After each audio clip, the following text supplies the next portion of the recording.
नमस्कार दोस्तों, welcome to my channel social Seva. आज की इस सच्ची कहानी में आज हम हरियाणा के मुख्यमंत्री श्री नायब सिंह सैनी की जीवनी के बारे में आज आपको इस सच्ची कहानी में मैं जानकारी दूंगा। तो आइए दोस्तों स्टार्ट करते हैं कि कैसे एक युवा नेता जो हरियाणा का आज मुख्यमंत्री है उसके संघर्ष की कहानी कहाँ से स्टार्ट होती है और कैसे वो एक छोटे से ड्राइवर से कंप्यूटर ऑपरेटर तथा कंप्यूटर ऑपरेटर से हरियाणा के मुख्यमंत्री तक का पद हासिल कर लेता है। तो आइए स्टार्ट करते हैं। आज इस कहानी में हम जानेंगे एक ऐसे युवा के संघर्ष की कहानी जिसने 20 साल की उम्र में अपने संघर्ष की कहानी रचनी शुरू की थी और बहुत ही कम समय में उच्च शिखर को हासिल कर लिया था। ऐसा ही व्यक्ति है नायब सिंह सैनी। सैनी वर्तमान में हरियाणा के मुख्यमंत्री हैं, पर क्या आप जानते हैं नायब सिंह सैनी कभी ड्राइवर और कभी कंप्यूटर ऑपरेटर का काम करते थे। कभी नरेंद्र मोदी भी सैनी के रूम पर रुकते थे। रात्रि समय में जो नायब सिंह सैनी के कमरे पर विश्राम करते थे, एक ड्राइवर, वह भी केवल कुछ साल पहले राजनीति में आए और सीधे हरियाणा के मुख्यमंत्री पद तक कैसे पहुँच गए। वह कौन व्यक्ति था जिसने राजनीति में रहते हुए नायब सिंह सैनी को राजनीति में इतने ऊंचे पद तक पहुंचाया। तो चलिए शुरुआत करते हैं नायब सिंह सैनी के जीवन की संघर्ष की कहानी के बारे में। नायब सिंह सैनी का जन्म हरियाणा राज्य के अंबाला जिले की मिर्ज़ापुर माजरा गांव में 25 जनवरी 1970 को एक ओबीसी वर्ग में आने वाली माली जाति में हुआ था। माली जाति भारत की एक मुख्य किसान कौम होती है जो प्राचीन काल से ही फल फूल सब्जियां बेचने उगाने का काम करती आई है। और हालांकि माली जाति वर्तमान में हर क्षेत्र में आगे बढ़ भी रही है। नायब सिंह सैनी के पिता सैनिक थे जिसका नाम श्री तेलूराम जी था, जो कि भारतीय सेना से रिटायर्ड सैनिक हैं। नायब सिंह की मां का नाम श्रीमती कुलवंत कौर है, जो एक गृहिणी महिला है। नायब सिंह का विवाह सन 2000 में श्रीमती सुमन सैनी के साथ हुआ था।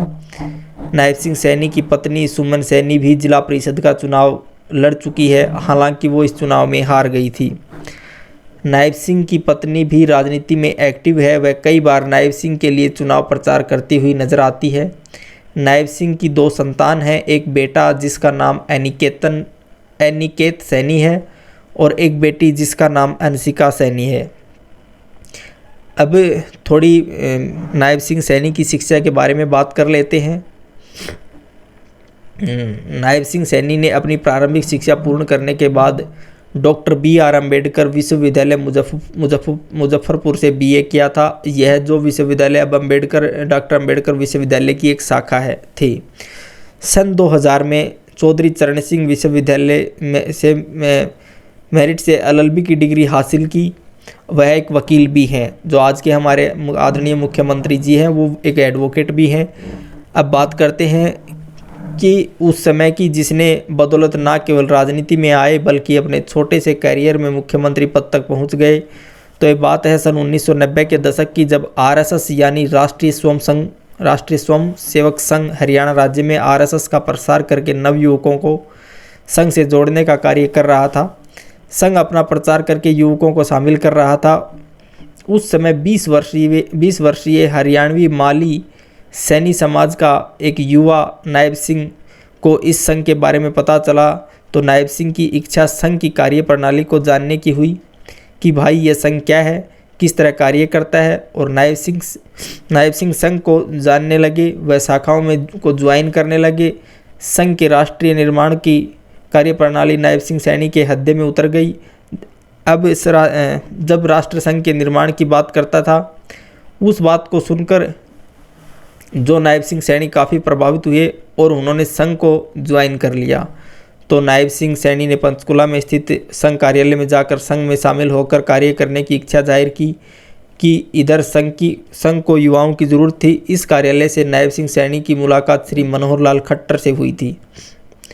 मनोहर लाल खट्टर जो हरियाणा के पूर्व मुख्यमंत्री हैं, परंतु उस समय यानी 1990 के दशक की बात है, जब मनोहर लाल खट्टर एक संघ के प्रसारक थे।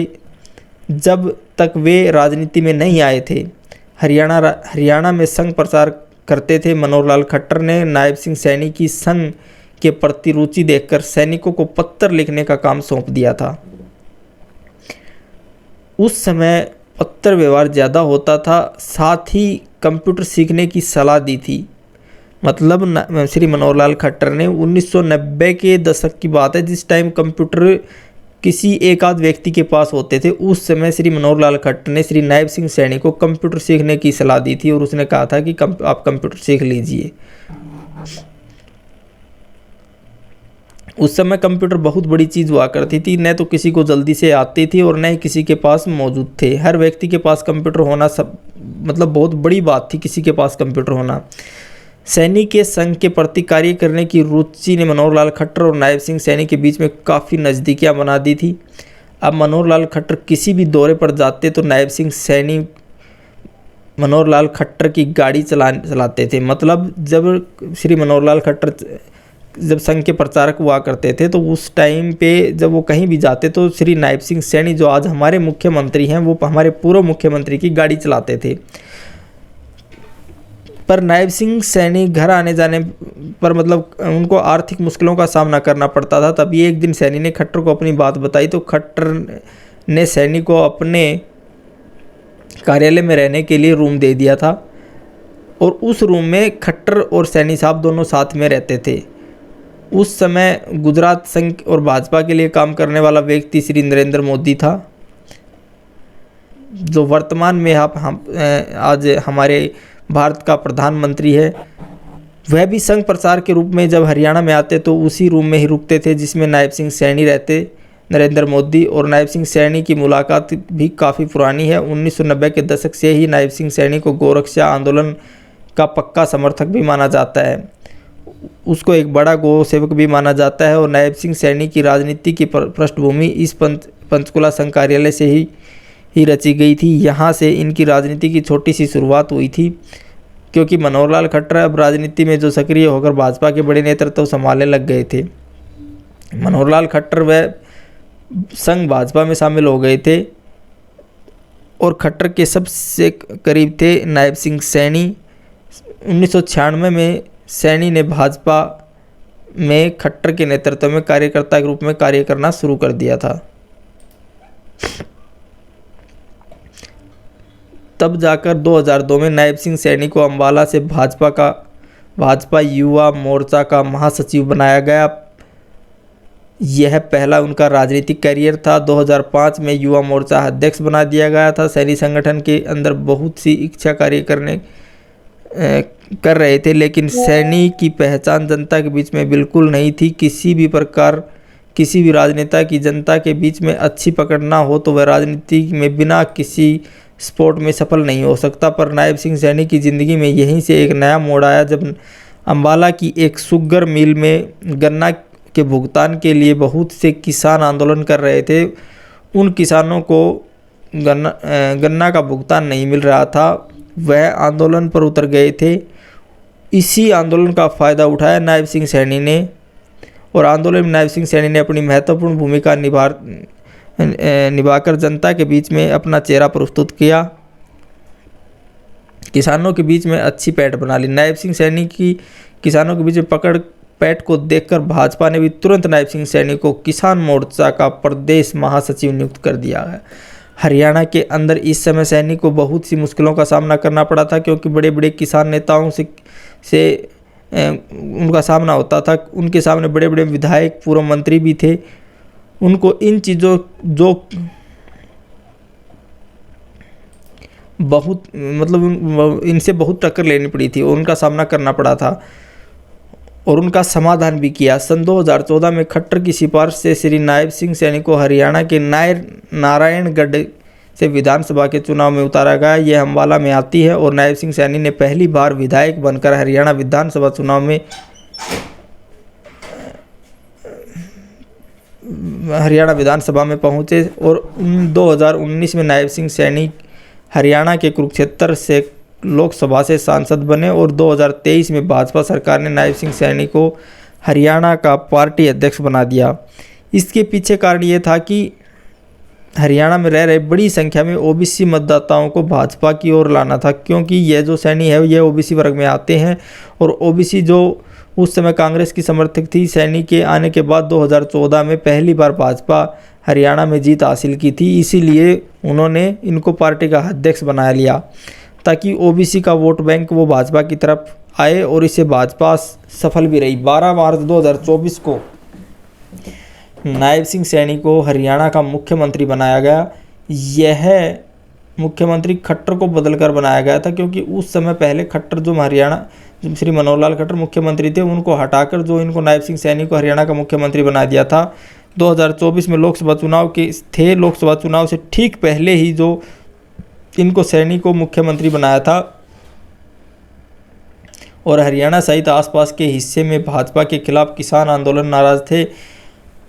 आपने भी सुना होगा, दिल्ली में पहलवान धरने दे रहे थे, किसान आंदोलन हुआ दिल्ली के अंदर, तो लोग नाराज़ थे। साथ ही मनोहर लाल खट्टर के प्रति कार्यकर्ताओं और आम जनता भी नाराज़ थी, उनसे खुश नहीं थी। इसलिए भाजपा ने अपनी लोकसभा चुनाव में नुकसान से बचने के लिए ओबीसी वोटर्स को अपनी ओर आकर्षित करने के लिए सैनी को हरियाणा मुख्यमंत्री बनाया गया। वहीं हरियाणा विधानसभा चुनाव 2024 में सैनी के नेतृत्व में एक बार पुनः भाजपा ने बहुमत हासिल करके नायब सिंह सैनी को दोबारा मुख्यमंत्री का चेहरा बनाया गया।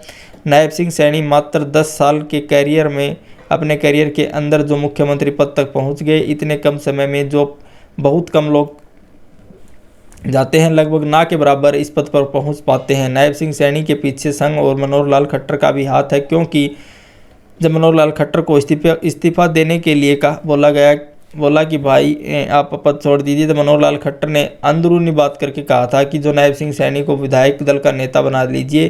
तो नायब सिंह सैनी राजनीति में मुख्यमंत्री बनना चाहा। इसके पीछे सबसे बड़ा हाथ था वो मनोहर लाल खट्टर का। यह भी नायब उनके जीवन का अंश। जो आपको कैसा लगा, प्लीज़ चैनल को लाइक और चैनल को सब्सक्राइब, वीडियो को लाइक शेयर कीजिए।